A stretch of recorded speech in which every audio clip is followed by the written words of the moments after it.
The first question I had was, in 1998, you wrote Planet of the Blind, which really seemed to jumpstart your career. And how was that experience for you, and how did it affect your writing? You know, it's interesting. I wrote Planet of the Blind, but I was actually writing a book of poems before that. And the book of poems came out in the year 2000, but it was finished in 96. And I sent it to Copper Canyon Press, to Sam Hamill, the editor there, and he took it, but it didn't come out until 2000. So interestingly, it was actually the earlier book. Poetry presses tend to take a long time to, roll out a book of poems. They have books waiting on the runway. So you can have a book of poems accepted, and it'll actually sit there for 5 years before it actually comes out. So I should just say that I was a poet first, and was always a poet first. I got my MFA at Iowa in poetry writing back in 1980 when Jimmy Carter was still president, and Reagan was just a distant thought. And Planet of the Blind came about probably because the Americans with Disabilities Act had been signed into law in 1990. Okay. And you began to feel its effect as early as, 91, 92, that there was a sort of, emerging civil rights cultural awareness of disability. When you get civil rights, then the language that goes with it starts to, coalesce. And just like feminism and, the African American civil rights movement, suddenly you had a disability rights movement coming of age in the early 90s. And it dawned on me that, having been somebody who was profoundly visually impaired and who went to public school in the 60s, in an era when kids didn't go to public schools if they had disabilities, that was a story, right? That was a story worth thinking about. And so I began to think about it. And then I began to write a little bit. And then the more I wrote, the more I realized that I couldn't find any book that looked like the thing I wanted to write. Because that's the other thing you do, right? You sort of look for some other book that might be something like what you're thinking about.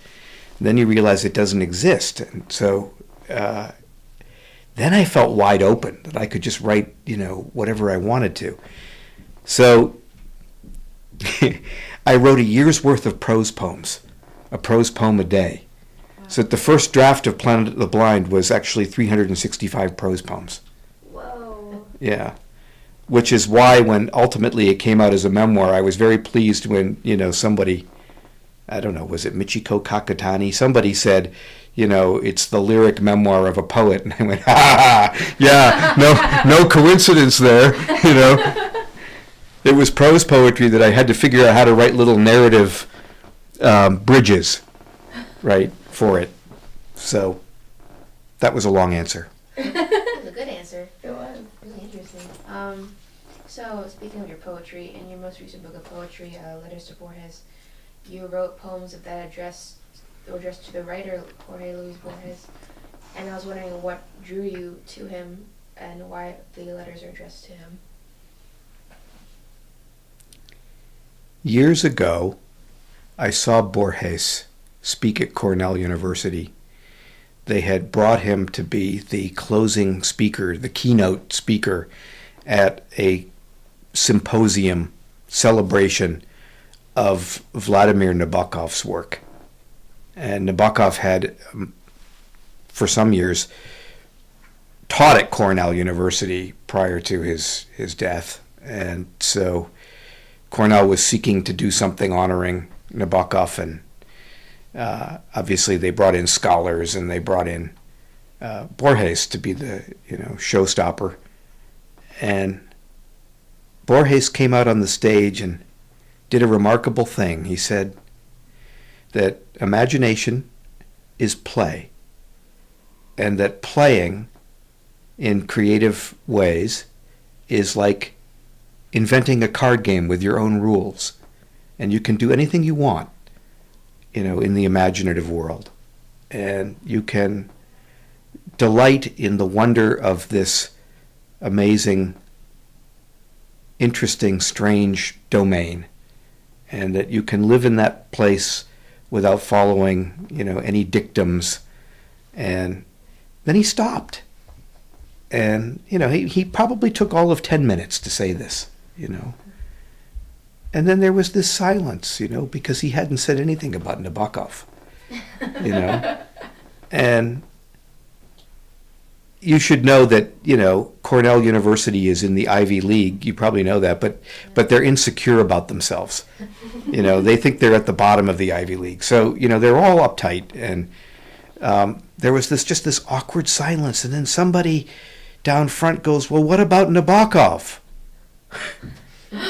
And he says, who's he? Wow. And, it's probably some graduate student, says, well, he wrote Lolita. And Borges says, who's she? And then the student says, well, it's a story about this old professor, and he takes up with this teenage girl, and they run away, and Borges says, well, so it's an old story, And there was just this tremendous tension in the room. And then somebody else asked some dumb question about, what do you think of the etchings of Max Escher or something like that? And he's blind, and so he says, oh, yes, very nice, very nice. And then he waves, and then, he has a little amanuensis, a little secretary who comes out and leads him away. And I thought it was the most wonderful thing I'd ever seen, he was having them on at Cornell University. And, but over the years, right, as I read Borges and I thought about Borges and the incredible capacious imagination of Borges, the one thing I knew was that he was not a successful, independent traveler as a blind person. He never learned how to go any place by himself. So he was always being led around by sighted people. And the more I thought about that, obviously it occurred to me that it would be interesting to write him a series of reflections as I'm traveling around the planet on my own. Like little sort of note cards that would be poems, but they'd also be meditations on the life of the mind and the life of the imagination from the perspective of one who, did learn how to travel around independently. And I suppose that impulse also had something to do with wanting to talk about disability as a way of knowing, right? A kind of epistemology, which I think is something Borges never achieved in his life. So that was my impulse. Whether I succeeded or not, I don't know. But that was what I was aiming for. And you once said that you see like a person who looks through a kaleidoscope. And before you came here, I had read one of your poems, and it was had just such beautiful imagery in it, I thought. And I was wondering if you could explain that whole kaleidoscope metaphor, and then maybe discuss how you see such beautiful imagery in your writing, especially like poetry. Well, I see the world inexactly and in broken ways, right? So for me, the kaleidoscope is a sort of analogy to give a non-blind, a sighted reader some sense of, the kind of interesting, fractured, cubist, multi-bifurcated world that I live in, right? So it's a figure. On the other hand, it's also what you're aiming for with imagination, right? Is to see the world broadly and intricately and beautifully and ever-changingly, which is what a kaleidoscope does. And finally, I suppose it's a way of saying that there's a quality to poetry that is freed from being journalism, right? We have this idea somehow that literature and the image in literature should capture something photographically. And that idea begins really right after the First World War. The writers in Hemingway's generation trying to create, prose that captures the world imagistically. There was even a school of poetry called imagism, right, where the idea was to capture exactly in, poetic imagery the the world in a kind of crystalline way. And all of that is sort of caught up in this idea that the writer's goal is to be like a photographer. But I'm more of a surrealist, and so, I like the green horse grazing in the taverns, and the horse galloping across the face of a tomato, as Andre Breton would say. And so I'm more interested in things that one really can't literally see, but which evoke feelings.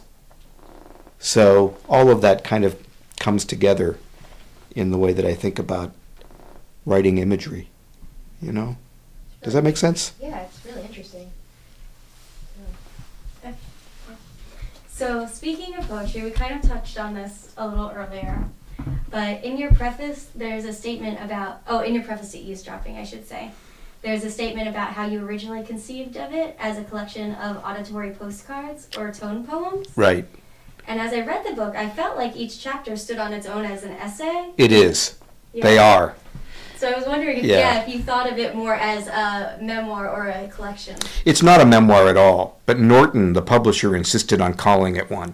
That was their decision. It's really a collection of, intersecting lyric essays.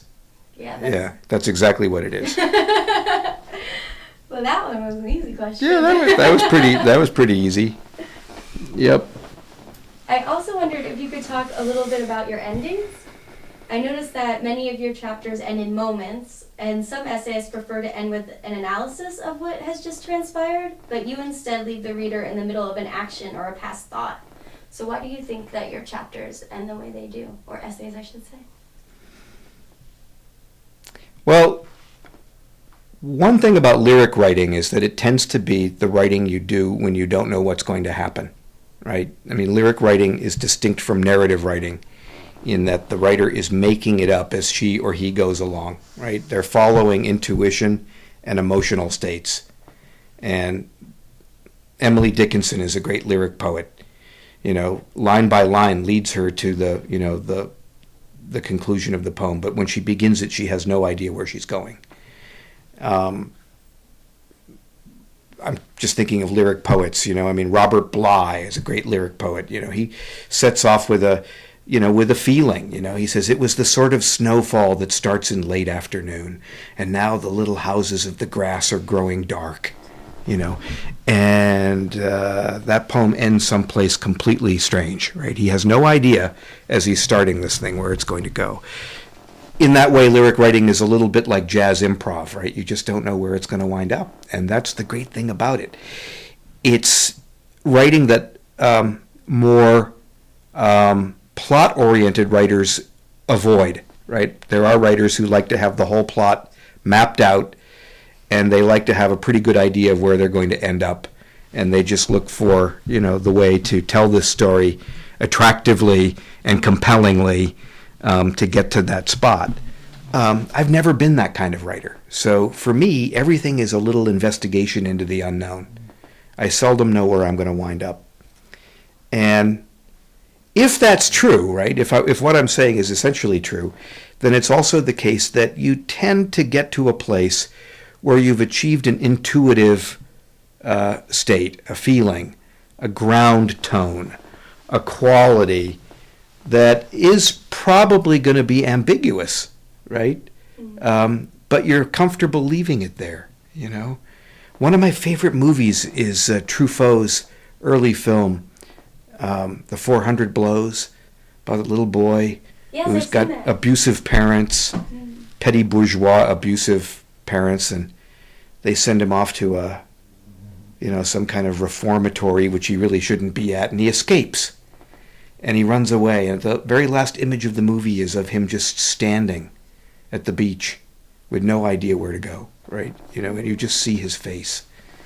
And that kind of ending is very compelling for me. Did it just stop? Did it? I don't know. Control-Alt to read it. Sorry, I know the computer was asleep and I was hoping it didn't stop. Oh no. You can edit this out if it's still recording. Okay. I don't know what to do with that. There's probably a password. That's Adobe. User, student. Sorry about this. This is the first time we're doing the Make recording sure you're without logging someone. into the computer, CNH. Yep, student. 140. Yep. That's right. Okay. It's still recording, so guys we're are good. We didn't even have to stop. I hate Windows. I know. Okay, well, in that answer, we talked a little bit about music. And so I noticed, obviously, in eavesdropping, there's a lot of music in your book. And so I was wondering, if you were to compare yourself to one musical artist, who would it be? Oh, I don't know, right? I mean, try that question on yourself, right? I mean, if you like a lot of different kinds of music, that's a pretty hard one. Yeah. That's a hard one to do. You know, in part because also it's inflationary, right? You know, I mean, if you say, well, I like the last string quartets of Beethoven, then you're sounding fairly pretentious.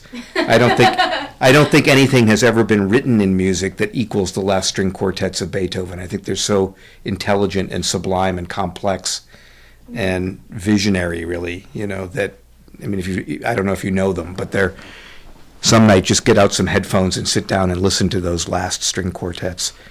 You feel like you're on distant planets, you know, and, you know, I can't compare myself to that. I'm not that great an artist, you know.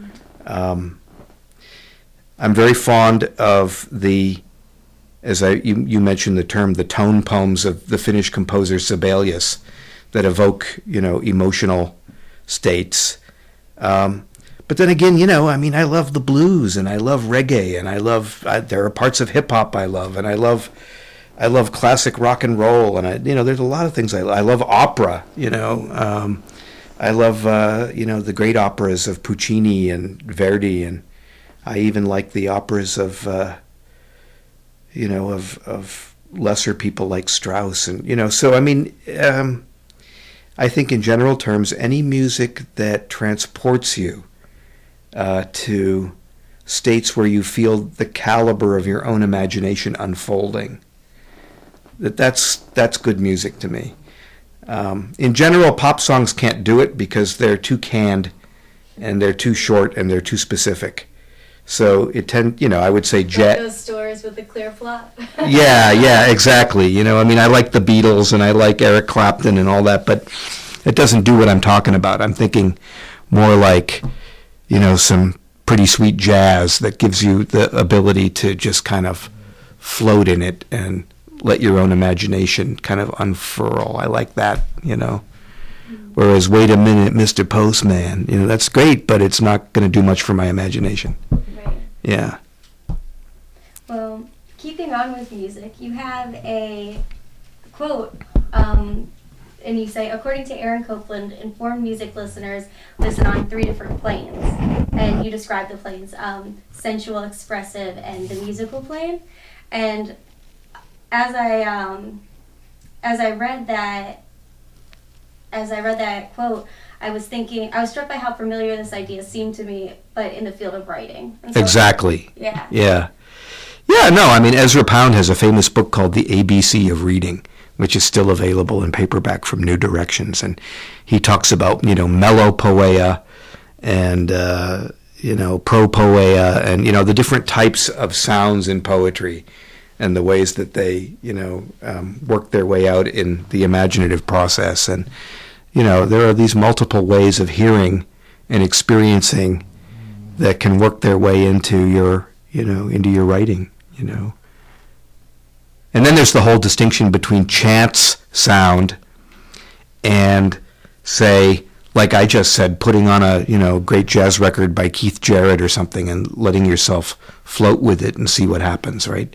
One is happenstance and serendipity, and the other is more like yoga for the ears, you know? And they're different, you know? Equally good, maybe, but they're different, you know? Well, speaking of equally good and different, another thing that I noticed while reading Eavesdropping is that the first half seems very different in tone than the second half. The first half seems almost dreamy, like you're getting to know yourself. and the second half seems to explore more your relationship with other people. Yeah, yeah. Well, the first half is reminiscence about how I came to be an acute hearer, right? And so it's got that Wordsworthian, dreamy childhood quality to it, right? Mm-hmm. The second half is really being in the world, So in a way, it's like the difference between, William Blake's Songs of Innocence and Songs of Experience, right? The second half is about being in the world as a grown-up who has these capacities for hearing and is going to try to relate now how they work as a grown-up. But I think it's a childhood versus adulthood jump, and the tone tends to shift. It's also the case that the stuff in the first part of the book is long ago, right? So it's got that filtered quality of remembrance, whereas the second half, it's more like immersion journalism, right? I'm going to go to Iceland and see what the Cubans sound like in the middle of Iceland, but it's more immediate, rather than remembering my strange grandmother's house in 1959, which on the one hand isn't a long time ago, but it really is,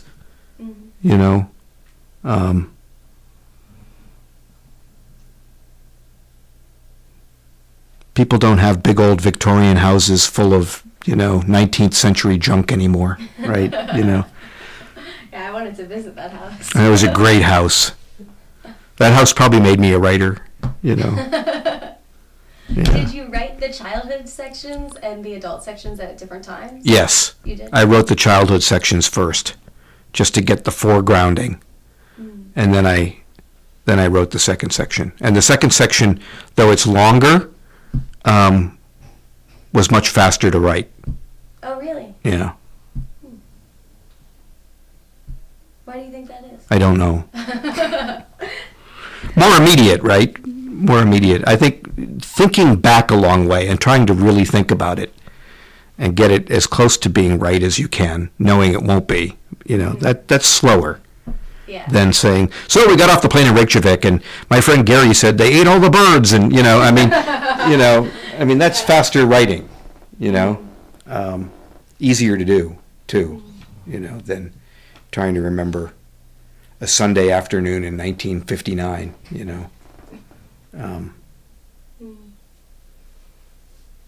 Okay, well, I have one last question, and what are you working on now? I'm writing a book for Simon & Schuster, a memoir.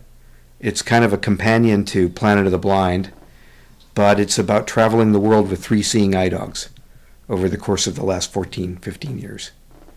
So it's a tribute to these dogs, but it's also a kind of a, what have they taught me, these dogs, So that's what I'm working on.